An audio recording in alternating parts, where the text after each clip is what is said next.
lugar. Te pedimos, Señor, que tú tomes el control, dominio de este lugar, de la oración, de la palabra, Señor, que seas tú el que hable, no yo, Padre, en el nombre de Jesús. Te pido que prepares estos corazones, Padre, que van a recibir la palabra para tu gloria, Señor, para que puedan crecer en lo espiritual, para que puedan crecer en tu reino, Padre. En el nombre de Jesús te damos gracias, Señor, Rey de Reyes, Señor de Señores. Gracias te damos por todo, Padre, en el nombre de Jesús. Amén y amén. Bueno, los voy a invitar a abrir sus Biblias en el libro de Lucas. Lucas capítulo 7, versículo del 11 al 17 vamos a leer. Que no tiene Biblia, si llega a leer la pantalla.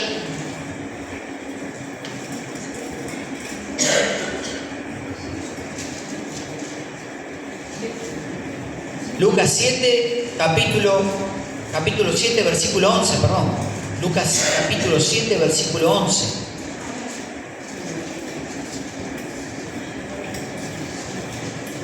Cuando lo tengan, si se pueden poner de pie en reverencia al Señor, ¿no? ¿Podemos leer? Bueno, leemos en el nombre del Padre, del Hijo, del Espíritu Santo. La palabra dice así: aconteció después que él iba a la ciudad que se llama Naín, e iban con él muchos de sus discípulos y una gran multitud. Cuando llegó cerca de la puerta de la ciudad, he aquí que llevaba a enterrar un difunto hijo único de su madre, la cual era viuda. Y había con ella mucha gente de la ciudad. Y cuando el Señor la vio, se compadeció de ella y le dijo: no llores. Y acercándose tocó el féretro, y los que lo llevaban se detuvieron, y dijo: joven, a ti te digo, levántate. Entonces se incorporó el que había muerto y comenzó a hablar, y lo dio a su madre. Y todos tuvieron miedo y glorificaban a Dios, diciendo: un gran profeta se ha levantado entre nosotros, y Dios ha visitado a su pueblo. Y se extendió la fama de él por toda Judea y por toda la región de alrededor. Amén. ¿Se pueden sentar? Gloria a Dios. Qué lindo, ¿no? Cuando uno lee lo que Jesús hacía en esos tiempos, ¿no? Yo le voy a decir algo: Jesús lo sigue haciendo, Jesús sigue haciendo esos milagros a través de sus siervos, a través de lo que pone la fe, a través de lo que ora. Amén. Entonces, en el contexto bíblico, vimos que Jesús, no lo leímos, ¿no?, pero sana a un siervo del centurión. Era una persona que estaba enferma de muerte, pero no había muerto. Estamos viendo que los milagros que estaba haciendo Jesús iban como de menor a mayor, ¿no? Iban siendo cada vez mayores. Primero sana un siervo del centurión que estaba enfermo de muerte. Ahora levanta a esta persona, a este único hijo que lo levanta ¿de dónde? De la muerte. Estaba muerto ya. Amén. Entonces, el relato acontece en una ciudad llamada como Naín, ¿no? Entonces, era una ciudad que se situaba a unos 10 kilómetros de Nazaret, al sur de Nazaret, al sur de donde vivía Jesús. Entonces, dice que Jesús llegaba a ese lugar, llegaba a Naín con sus discípulos. ¿Y con quién llegaba? Con un montón de gente, ¿no? Con una multitud, dice que llegaban. Llegaban, y cuando estaba a las puertas de la ciudad, ¿con qué se encuentra? Él estaba entrando y se encuentra que estaba saliendo, y había un cortejo fúnebre, ¿no? Estaban llevando a una persona que se había muerto, lo estarían llevando para enterrarlo, ¿no? Para ponerlo en alguna, ¿cómo es que se dice? En un sepulcro, así como lo habían puesto a Lázaro, ¿no es así? A Jesús. Antes se usaban sepulcros, ¿no? Hacían un agujero en la roca y la cavaban. Esas eran las tumbas que se usaban antes. Entonces, cuando Jesús entraba a ese lugar, y aquí estaba saliendo esta viuda, lamentándose seguramente porque había perdido el hijo, ¿no? El único hijo. Y se cruza justo con Jesús. Pero eso, déjenme decir una cosa, que eso no es una coincidencia. Esos son los planes que Dios pone y que puede poner en nuestras vidas. No en esta situación, pero quizá en otras situaciones. El Señor pone estas cosas, ¿no? Como el plan de vida de Él. Así como un día, quizás Abraham estaba justo por sacrificar al hijo, pero le proveyó de ese sacrificio para poder intercambiarlo. Así como Ruth, ¿se acuerdan del libro de Ruth? Ella fue a recoger espigos de lo que le sobraba, ¿no? De lo que caían al piso, en el campo de Boz. Ahí donde conoció a esa persona, ¿no? A Boz, que iba a ser su futuro marido, del que iban a ser Obed, que era el padre de Isaí y el abuelo de David, ¿no? No son casualidades, sino son planes de Dios, planes divinos que Dios pone quizás para escuchar, para hacer un milagro, para poder bendecir a alguien. Son los planes que no se pueden cambiar, son los planes donde el enemigo no se puede meter. ¿Amén? Quizá también, como me recuerdo, ¿no? Como cuando Saulo de Tarso en su momento, ¿no? El apóstol Saulo de Tarso se fue a Damasco y camino a Damasco tuvo un encuentro con Jesús. ¿Qué pasó a través de ese encuentro? Se convirtió, era un asesino de cristianos, mataba a los cristianos, se convirtió, y él fue el mayor de los apóstoles, porque ¿cuántos libros escribió? ¿Cuántas cartas paulinas escribió el apóstol Pablo? Y fue el apóstol, llamado el apóstol de los gentiles, el que le iba a transmitir el evangelio a nosotros los gentiles, ¿no? Amén. Así también este cortejo donde salía, no era casualidad, sino era un plan divino del eterno Dios, del inmutable, del Todopoderoso. Amén. Entonces vamos a hablar un poco de la viuda.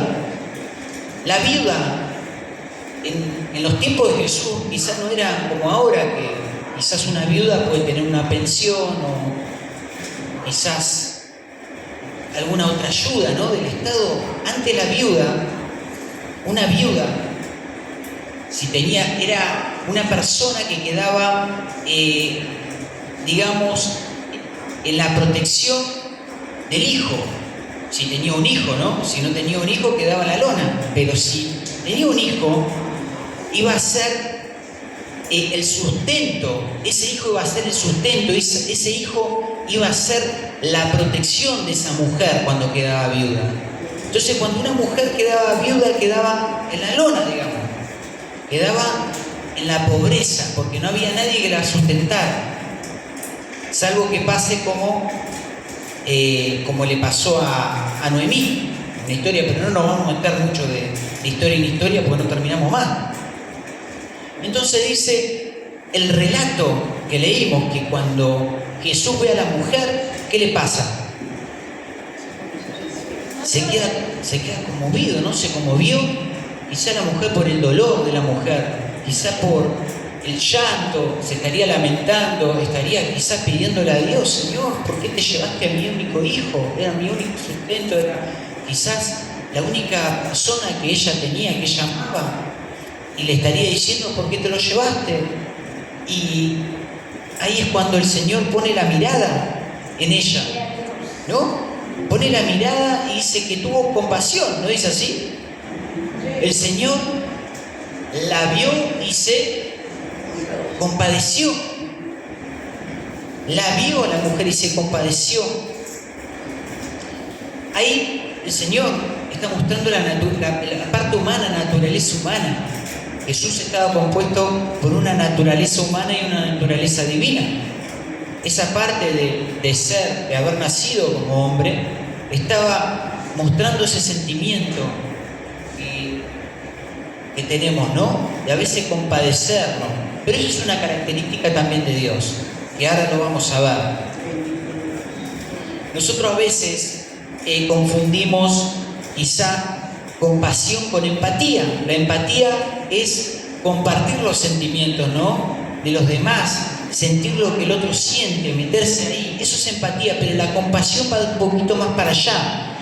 Implica tener la empatía, pero actuar para aliviar ese dolor. En este caso, aliviar el dolor de la mujer, de esta viuda que había perdido su único hijo. Jesús dijo: yo voy a tener compasión, yo tengo compasión, yo voy a aliviar tu dolor, lo que estás pasando. ¿Y qué le dijo después? No llores. La compasión es una de las virtudes más importantes de la fe. Es un principio que se entrelaza con el amor, la misericordia y la empatía. Todo eso podemos hablar de lo que es la compasión. Bíblicamente hablando, se refiere a un sentimiento que trata de aliviar el sufrimiento del prójimo, ¿no? Y ahora, como nosotros dijimos anteriormente, como hace un ratito dije, la compasión es una característica de Dios. Vamos a leer Salmo 103, 13, si podemos, que tiene la Biblia.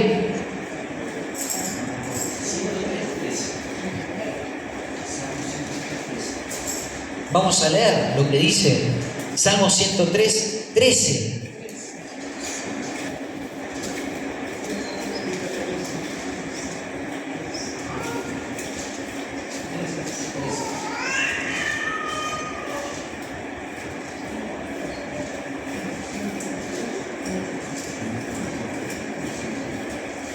Amén.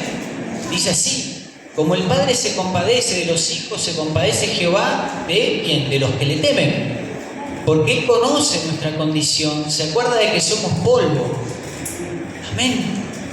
Entonces, así como cualquiera de los padres se compadece de los hijos en alguna situación especial, tienen, así es el Padre a todo lo que le temen, ¿no? Porque nosotros somos hijos de Dios cuando creemos, cuando lo recibimos. San Juan 1:12, el que cree, le recibe, se le dio la potestad de ser ¿quién? Hijos de Dios, por voluntad de ¿quién? El Padre. Entonces, cuando somos hijos de Dios y cuando tenemos la sabiduría de temerle a Dios, entonces Él tiene compasión de nosotros. Amén. ¿Por qué? Porque sabe nuestra condición. Somos polvo, somos creados del polvo, somos creación. Amén. Por eso tenemos y debemos ser humildes. A lo largo de los evangelios, Jesús muestra compasión. Mateo 9:36 nos dice que la multitud,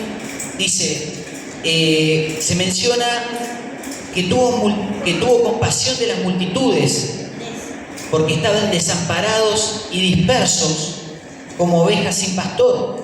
Es un poquito más largo, ahí lo resumí. Tuvo compasión de ¿quién? De las multitudes, porque estaban dispersos, dice, como ovejas sin pastor, Mateo 9:36. Y vemos que a lo largo de las Escrituras, Jesús va teniendo esa compasión cuando alimenta a los 5.000, a los 3.000, a los 5.000. Él ve que estaban todos ahí, hacía mucho que estaban con calor, y Él los alimentó, tuvo compasión de ellos. Él estaba dando un alimento mejor, que era la palabra de Dios, y la palabra de Dios directa de la boca de Jesús. Directo. Qué hermoso haber podido escuchar, ¿no?, de su boca la palabra. Pero hoy, a través de los que predican, podemos escuchar la misma palabra de Dios, que es la palabra hablada que está en la Biblia. Esta palabra es la palabra viva de Dios, una palabra eficaz. Dice que penetra. ¿Qué cosa penetra?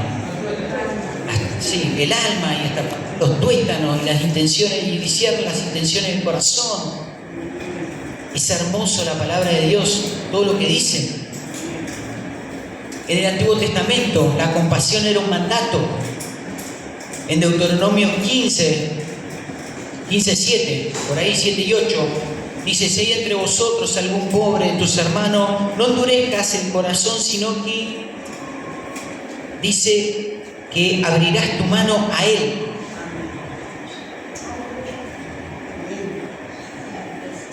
Deuteronomio 15:7. Cuando haya medio de ti menesteroso, o en un pobre, ¿no? Alguno de tus hermanos, alguno de tus ciudades en la tierra que Jehová Dios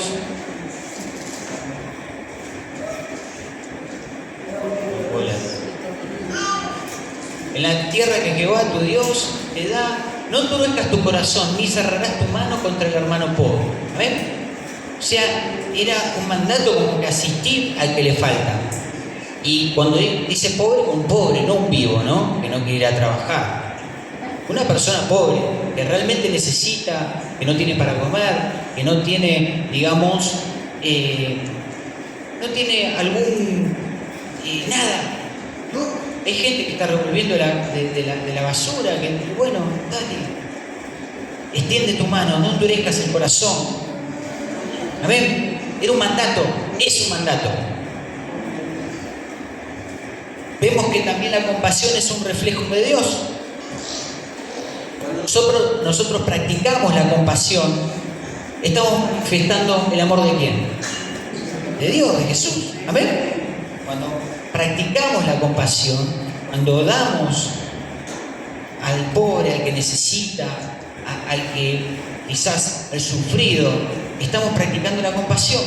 En 1 Juan 4:7 dice: amados, amémonos unos a los otros, porque el amor es de Dios, y todo aquel que ama es nacido de Dios y conoce a quién.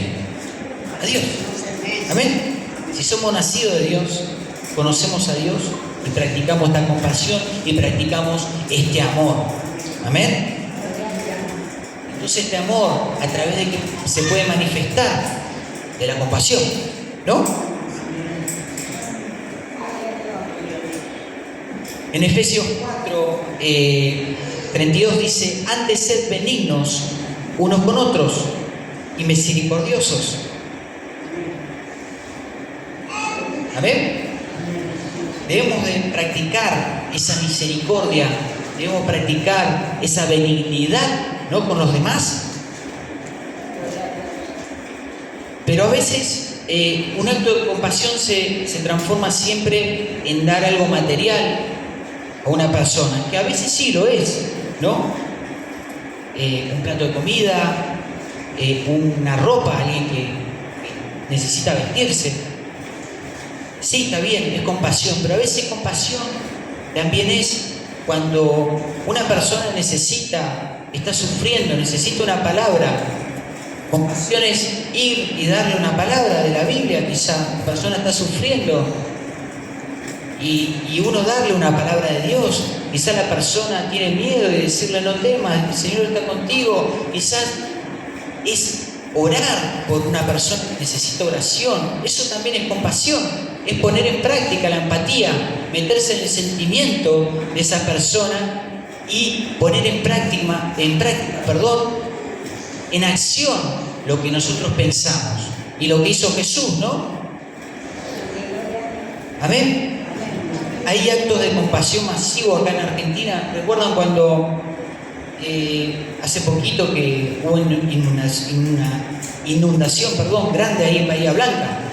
Entonces hay mucha gente que empezó, como la gente perdió todo, empezó a donar colchones, ropa, frazadas, empezó a donar un montón de cosas, por compasión, porque se metieron en el sentimiento de esas personas, en lo que le estaba pasando, en lo que le estaba sucediendo, en que habían perdido todo y no le quedaba nada. Entonces entraron en acción y actuaron con compasión. Amén. Entonces, luego de que el Señor miró a esta viuda y tuvo esa compasión hacia ella,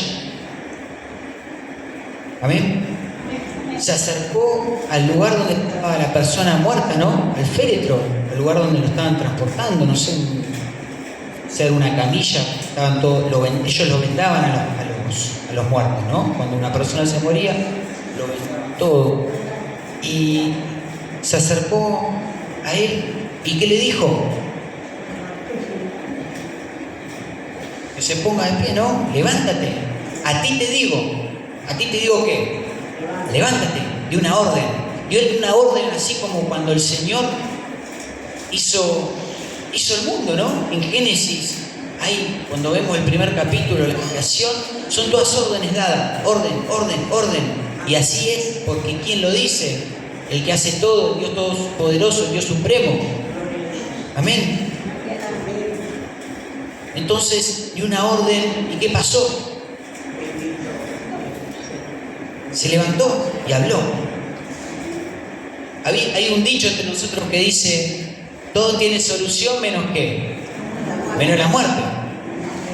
Fíjate qué dicho tan humano, porque para Dios nada es imposible y todo tiene solución, hasta la muerte. Amén. Entonces, vamos terminando. Hola, ahí está. Vamos terminando con la palabra. El Señor ha puesto los ojos, como en ese día, en cualquiera de ustedes. Y está teniendo esa misma compasión que tuvo quizás ese día. Quizás no estamos pasando por lo mismo, pero estamos pasando quizás por un desierto, por un problema económico, un problema familiar, por un problema quizás de salud. Y el Señor hoy está diciendo: yo tengo compasión contigo, así como tuve de la viuda de Naín.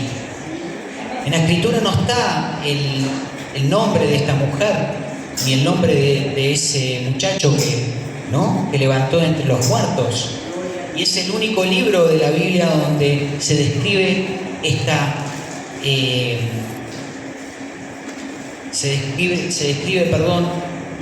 narración. En Lucas 7. No hay otro evangelio que la describa. Amén. Entonces, Él puede resucitar ese imposible que hay en tu vida. Él puede poner de pie ese muerto que hay en tu vida, que quizá no es una persona, pero es un problema, es una enfermedad, es una situación especial. Y hoy el Señor ha puesto los ojos en ti, así como lo puso otra vez, como lo puso una vez en la viuda de Naín. Ha puesto los ojos en ti para poder darte. Si tú le temes, Él tiene compasión de ti. El temor es parte de la sabiduría. Amén. Y si no tenemos sabiduría, se la tenemos que pedir. Entonces, si tú tienes temor de Dios, Él está poniendo los ojos en ti, porque sabe que somos polvo. Amén. Sabe que somos creación que estuvimos formados en las manos del alfarero, que nos puede formar y reformar una y otra vez. Entonces Él tiene compasión de nosotros, de estos problemas que estamos pasando, de estas circunstancias que van a ser pasajeras, porque Él va a actuar con la compasión, porque con la compasión se actúa. No es empatía, no se ve. El Señor no tiene empatía, es una característica de Dios, su compasión. Así que, hermano, los aliento para que le pidan: pedid y se os dará, buscad y hallaréis, golpead y se abrirá.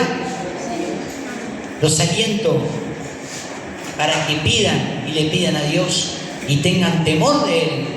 Temor no es tenerle miedo, temor es tenerle respeto. Amén. Dígale al que está al lado: el Señor tiene compasión de ti.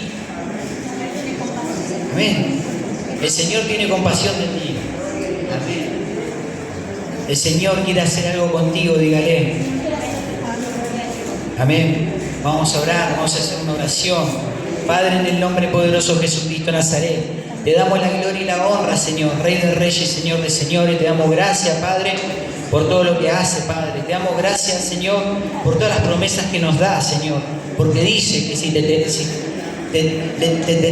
tememos, Padre, Tú tendrás compasión de nosotros, tú pondrás tu mirada en nosotros, tú vas a hacer cosas más grandes que lo que hiciste, Padre, como hiciste con la viuda de Naín, que has levantado ese muerto, Padre. Tú, Señor, sabemos que vas a hacer las cosas grandes, sabemos que vas a levantar, Padre, cualquier problema que lo vas a quitar, cualquier montaña que se interponga entre nosotros, Padre, tú la vas a correr, Padre, en el nombre de Jesús. Sabemos en este momento, Padre, rompemos cadenas, rompemos ligaduras, rompemos ataduras, cancelamos en el nombre de Jesús todo ataque del enemigo, en el nombre de Jesucristo de Nazaret.